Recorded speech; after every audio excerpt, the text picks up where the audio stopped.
हम कल के मैच के टेस्ट स्क्वाड के वाले से बात तो करेंगे, लेकिन अभी जिस तरीके से मुल्तान खेली है, आपका मतलब स्टीव स्मिथ आज रन्स नहीं कर सके और साहिबजादा फरहान आज खेले नहीं हैं, उसके बाद भी 200 प्लस तक जाना अच्छी टीम की निशानी भी हम ये कह सकते हैं और खुशाइन बात भी है मुल्तान सुल्तान्स के लिए। बिल्कुल, और सबसे खुशाइन बात ये भी है कि वो पहले बैटिंग करके रन्स कर रहे हैं, क्योंकि इससे पहले हमने देखा है कि वो चेस करते हुए कंफर्टेबल रहते हैं, लेकिन यहाँ पे वो पहले बैटिंग कर रहे हैं। ये एक अलग इम्तिहान होना था उनके लिए, तो ये अच्छा साइन है कि अब जैसे जैसे क्रिकेट आगे जाएगी, टूर्नामेंट के बिजनेस एंड की तरफ जाएंगे, तो ये अच्छा है कि पहले बैटिंग कर ली और उनको मालूम हो गया कि कौन सा प्लेयर, अगर हमारे 2 प्लेयर्स रन्स नहीं भी कर रहे हैं, साहिबजादा फरहान नहीं भी हैं, तो हम किन प्लेयर्स के ऊपर रिलाय कर सकते हैं। और उन्होंने आज तो हमने देखा कि उन्होंने जो अपनी जो लेट मिडिल ऑर्डर है ना, उसको बढ़ाया भी है। इमरान रंधावा के आने से उनकी जो बैटिंग डेप्थ है ना, वो बढ़ गई है।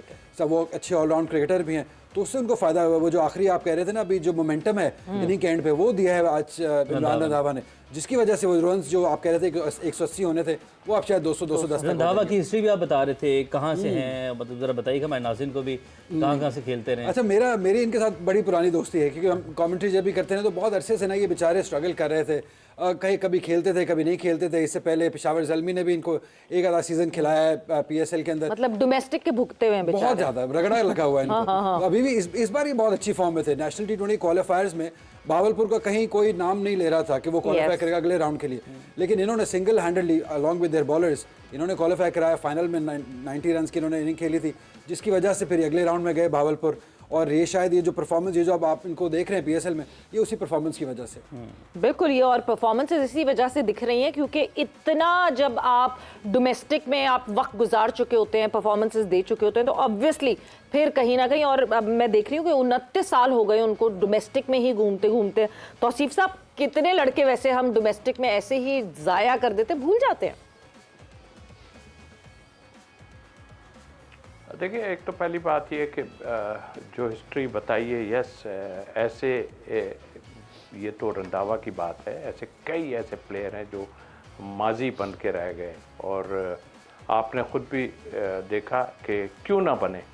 जब इस तरह की टीम अनाउंस होगी तो बनेंगे, और भी कुछ होता जाएगा, लोग छोड़ते भी जाएंगे, और पता नहीं क्या। वो तो बेचारे इसलिए खेलते हैं कि आजकल जो है रोज़ी की तलाश और ये सब चीज़ें हैं, तो पैसे कुछ मिल जाते हैं, वरना आजकल बहुत मुश्किल आते हैं। तो वह क्रिकेट के हवाले से मैं यही कहूँगा कि बिल्कुल, और मादी में ऐसे कई प्लेयरों के नाम बता सकते हैं कि जो बिल्कुल उन्हें खेलना चाहिए था बट नहीं खेल सके, और क्या वजूहत हैं ये तो मुझे समझ नहीं आता। और लेकिन ये टीम अनाउंस जब होती है ना, तो तब पता चल जाता है लोगों को कि अगर कोई गलत चीज़ हुई है तो ये बेचारे क्यों नहीं हैं, ये लोग किधर चले गए। इसके अलावा भी कई चीज़ें, वो क्यों नहीं आए, वो क्यों नहीं आए। फिर कुछ लोगों को मैंने सेफ करते ही कहूँगा कि कुछ लोगों ने जो है ना, मैं टीम अनाउंस के बाद देख रहा था कि बड़ा सेफ करने की लोगों ने कोशिश की है, और मिक्स जो है ना बात है। किसी ने बोला कि सर्जरी शुरू हो गई, तो मैं हैरत में था कि वो सर्जरी की बात कैसे की। मैंने कहा हाँ, अगर ये कहते पंटरिंग शुरू हो गई तो मैं इसको मान लेता। बिल्कुल सही है। मिर्जा इकबाल बेग साहब भी हमारे साथ मौजूद है, उन्हें भी शामिल गुफ्तगू करते हैं। इकबाल भाई, अस्सलाम वालेकुम, वेलकम टू द शो। हम बात कर रहे हैं, एक तो टेस्ट स्क्वाड की बात भी हमारी साथ साथ चलती रहेगी, पंटरिंग की बात कर रहे हैं, पंटरिंग की बात भी कर रहे हैं, तो आप इस पर भी कोई कमेंट अगर करना चाहें तो आप कर सकते हैं। और मुल्तान की परफॉर्मेंस को आप कैसे देखते हैं? जैसा रंधावा ने फिनिश किया आके जंपा और हसन अली जैसे बॉलर्स को, एक नया लड़का आता है आकर इस तरीके से चार्ज कर, नया लड़का इस लेवल की क्रिकेट पर, इससे पहले डोमेस्टिक में वो काफ़ी अरसे से ज़ाहिर कर रहे हैं, खेल रहे हैं, परफॉर्म भी कर रहे हैं। बहुत बहुत शुक्रिया। वालेकुम अस्सलाम। सैरा, आपको भी अस्सलाम वालेकुम। अब मसला पंटरिंग से शुरू करते हैं कि पाकिस्तानी क्रिकेट टीम में कौन सा पंटर किसका आया। आप देखें कितने बासलाहियत, वो अपनी बारी के इंतजार में है, जिसे पिया चाहे वो स्वागत वाली बात है। इस मुल्क में यही है कि आप पूरा डोमेस्टिक क्रिकेट सीजन चलाते हैं और उसके बाद नहीं। अली उस्मान जिसने सबसे ज्यादा विकेट हासिल की वो टीम में नहीं है।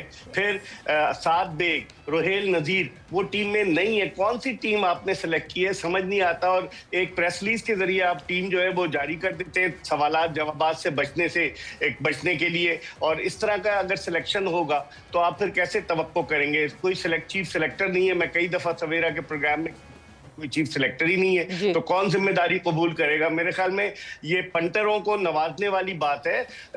जो गौरी है वो अच्छा प्लेयर है, लेकिन उसको इतनी जल्दी पहले वनडे खिला दिया एज अ बैट्समैन, और उसको आप नंबर 2 विकेट कीपर लेके जा रहे हैं। मुझे तो लग रहा है कि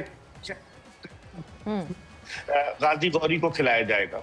जो रीजन आ रही है, जो पीसीबी से अनऑफिशियली जो रीजन पता चल रही है, वो ये है कि क्योंकि ऑब्वियसली सिर्फ 2 टेस्ट मैचेस हैं, रिजवान जो हैं वो ही कीपिंग कर रहे होंगे, तो गाजी गौरी को एक्सपीरियंस के लिए, मतलब वो बेंच पे बैठे बैठे जो एक्सपीरियंस हासिल करेंगे उसके लिए भेजा जा रहा है। रोहेल को हम जाया नहीं करना चाहते इस तरीके से।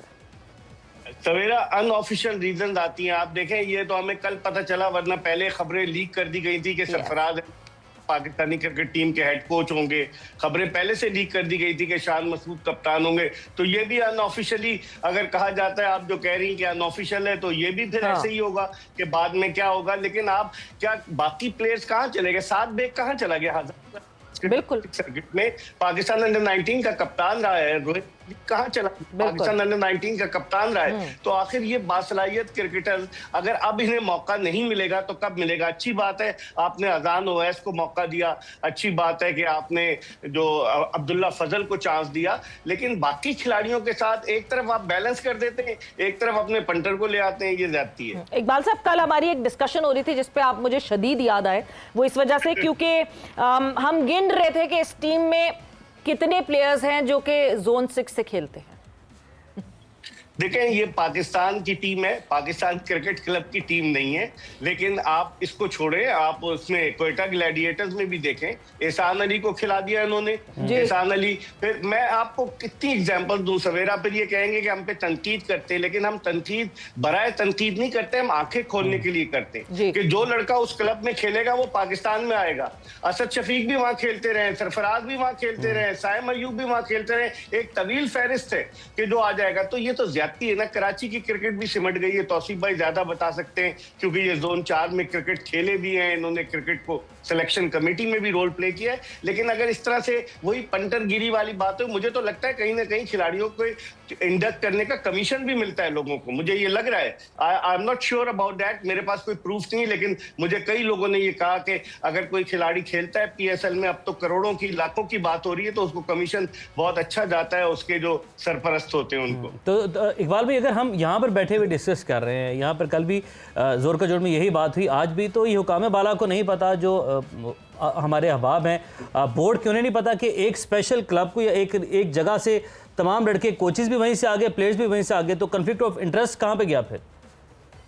बोर्ड वालों को कौन बताए, क्योंकि हमारे चेयरमैन साहब मसरूफ हैं, बाकी जो लोग चला रहे हैं, मतलब फिर वही 30 बरस उम्र, और अगर आप नहीं खेले 3 साल तो आप नहीं सेलेक्ट हो सकते, बहुत सारी चीजें। और डायरेक्टर डोमेस्टिक के बारे में तो मैं पता चला है कि वो डेपुटेशन पर अब यहाँ से इस्लामाबाद चले गए सीडीए में। तो जुनैद जिया देखेंगे, जुनैद जिया का खुद का बॉलिंग एक्शन बड़ा मशकूक रहा है। तो पाकिस्तान क्रिकेट का अल्लाह ही हाफिज है, जो लोग मशवरे दे रहे हैं, गलत मशवरे दे रहे हैं, जिसकी वजह से बैनुल अक़वामी सतह पर पाकिस्तान क्रिकेट की जगहसाई हो रही है।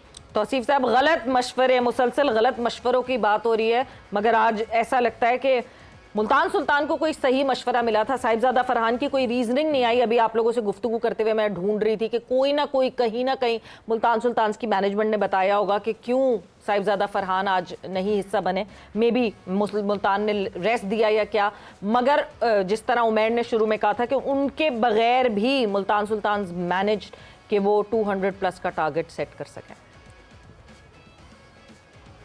देखिए, एक सही तरीक़ेकार है, यही है कि ये तरीक़ेकार नहीं है कि एहसान अली को आपने खिलाया और अगले मैच में बिठा दिया। इससे तो साफ जाहिर होता है कि आपने ज़बरदस्ती खिला दिया या जो भी XYZ। लेकिन ये तरीक़ेकार है। देखिए, उनकी टीम का मेन प्लेयर जो है वो अगर अल्लाह ना करे अनफिट हो, अगर उसको ऐसा कुछ है तो बहुत अच्छी बात है। वो ये भी सोच सकते हैं कि सबसे ज़्यादा रन उनके पूरी लीग में हो सकते हैं और काफ़ी रिकॉर्ड्स और ये वो सब सोच सकता है। बट उन्होंने ये सोचा कि देखें, हमारे पास जो एक प्लेयर बाहर बैठा है, हम इनको वक्फे से चांस दे रहे हैं। तो ये तो बहुत बहुत ज़बरदस्त बात है। मैं समझता आई अप्रिशिएट कि उन्होंने ऐसा किया। और आई होप कि देखें, वो दिखा रहे हैं ना कि भाई हमारे पास जो बेंच पे बैठा है ना, वो जो बेंच मैं कहता रहता हूँ ना, हमारे बेंच पे जो बैठा है ना, वो भी तगड़ा प्लेयर है भाई, आप ज़रा सा ध्यान से रहिएगा। तो जो भी है उसने रन्स कर दिए। बिल्कुल। अली, एक ये एंगल हो गया कि रेस्ट हो गया। इकबाल भाई, आप कुछ कहना चाह रहे हैं? अब मैं कहना चाह रहा हूँ कि ये जो बेंच की बात करते हैं, ये स्कूल की बेंच है, ये वाली बेंच नहीं है कि जिसको कि चलाया जाए, ये वाली बेंच है जो टूटी हुई बेंच है। एग्जैक्टली ये बेंच की अगर हम बात कर रहे हैं तो ये भी हो सकता है कि 6 दिन पहले ही ब्रेक था मुल्तान सुल्तान के आज के मैच से पहले, तो रेस्ट तो हो नहीं सकता, रेस्ट तो कर लिया शदीद जितना करना था।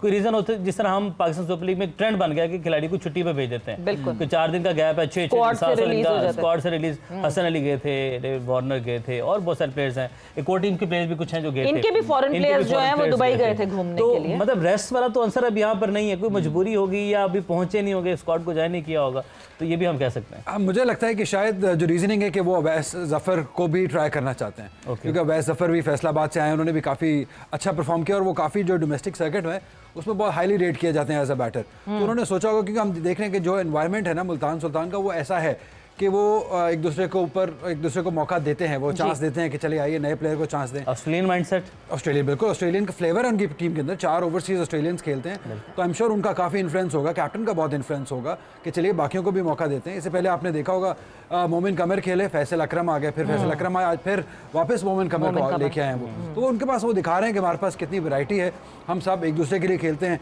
और उनके रिजल्ट्स में ये चीज़ नज़र भी आ रही है। अगर आप उनके रिजल्ट्स देखें तो वो जिस तरह जीते हुए आ रहे हैं, इसका मतलब है कि इन्वायरमेंट अच्छा है, ट्रस्ट है एक दूसरे के ऊपर, कप्तान अच्छे हैं, उनके ओनर भी अच्छे हैं, ज़्यादा इंटरफेरेंस लगता है नहीं करते हैं, ऑल्दो वो डगआउट में बैठे रहते हैं, बट वो इंटरफेरेंस टीम सिलेक्शन में इतनी नहीं करते हैं। कहीं शायद एक आधा कहते होंगे कि यार चलो इन्हें खिला दो, जैसे इस्माइल को हमने देखा था, उन्होंने खिला दिया। आई गेस वो खुद क्रिकेट खेलते हैं, उनको इतनी सूझबूझ है कि क्या करना है क्या नहीं करना, बाकी डोमेस्टिक खेले में वो एब्सोल्युटली, तो वो शायद हो सकता है उनको, उनके ज़हन में ये बात हो कि चले सबको खिला के देखते हैं।